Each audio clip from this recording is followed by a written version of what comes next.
G'day, this is E.T. Reporting from a place called South Australia, and you ought to know what exciting things there are to do in South Australia if you come here for a holiday. Now, one of the greatest newest sports they have in South Australia is car idling. They don't drive anywhere anymore, because if you drive 200 kilometres up the road from here, say, for instance, it's exactly the same. So you've and the people are exactly the same, and the pubs are exactly the same. There's nothing changed at all. So there's no point in driving anymore. So the people just idle their cars, and they idle cars all night.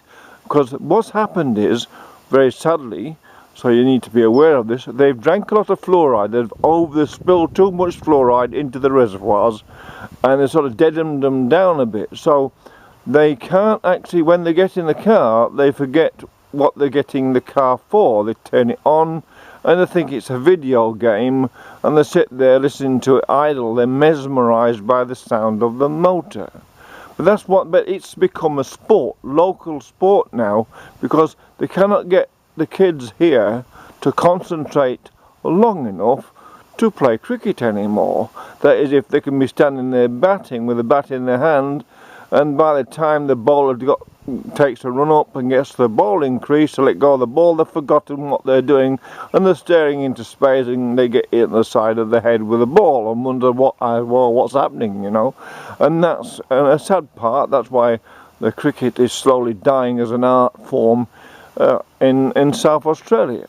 The other thing, there is another thing, a very exciting part about driving in South Australia, a very exciting bit if you do drive here, and you're not fluoride affected like the locals, is some of the locals who for reasons will sit very, very close to the back of your car when they're driving, tailgating. It's sort of a national sport here. If they're not sitting in the car idling, not knowing what to do, when they get in the car, they sit and aggressively sit on the tail of the car in front.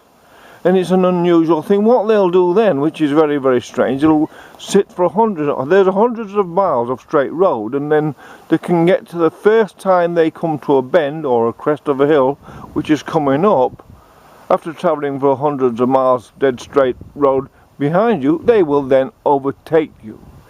Even if they've got kids and women in the car, they will suddenly overtake you on a blind bend after trailing you for hundreds of kilometres, which is a very unusual feature of travelling in South Australia. Another thing in South Australia, you need to know that if you get possibly 4 people in a row, or tailgating each other in a very remote road, you're more than likely to have a multi-car pile-up. That's what happens here quite on a regular basis. They have multi-car pile-ups out here in the desert when there's only 2 or 3 cars. They seem to combine them into one heap of mess. And not long ago, it was witnessed in a remote place on South Australia called Stretts Lessig Track.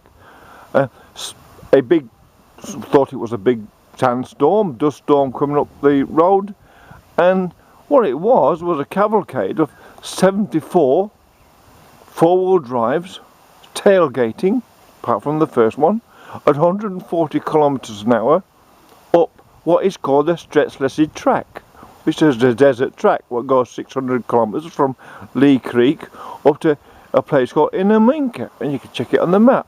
74, and there was such a close gap between all of the cars, it looked they could have been all towed by the first one. They're all full of people with horrified looks on their faces, couldn't see anything else but the dust.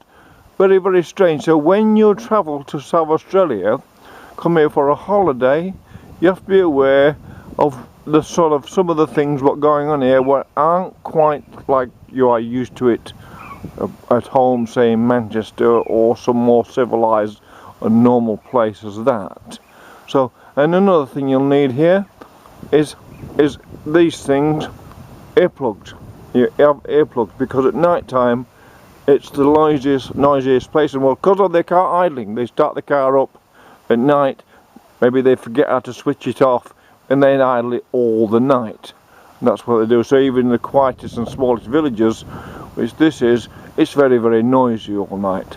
Anyway, this is E.T. bringing you what to do in South Australia if you come here for a holiday. I mean, there's not that much anyway, because that's about it really. Thank you.